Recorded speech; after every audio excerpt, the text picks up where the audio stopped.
Dans cette vidéo, on va essayer de voir un outil qui permet de révéler la mise en forme.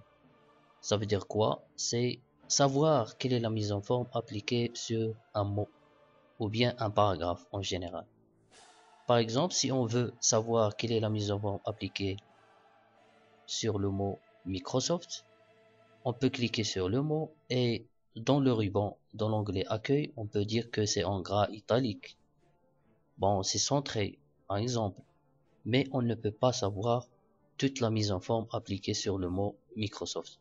Alors, pour faire apparaître toutes les propriétés et les caractéristiques de cette mise en forme appliquée, on va cliquer sur le raccourci clavier Shift F1.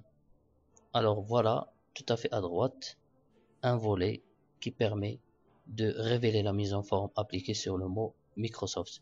Alors la mise en forme du texte sélectionné, c'est police par défaut Gabriola 24 points gras italique, comme vous pouvez bien sûr constater sur le groupe police.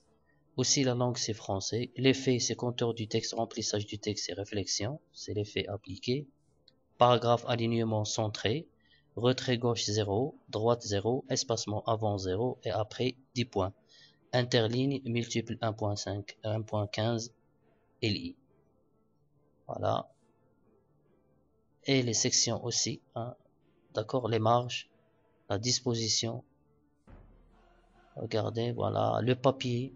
Donc la taille du papier aussi c'est 21 cm sur 29,7, c'est A4.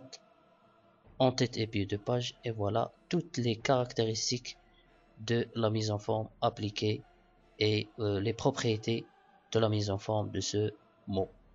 Si on veut un autre mot, par exemple on clique sur Word, et voilà toutes les caractéristiques et la mise en forme du mot Word.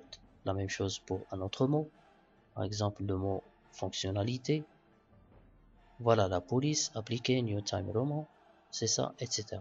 Et comme ça on peut savoir quelles sont les caractéristiques et les propriétés de la mise en forme appliquée sur les mots.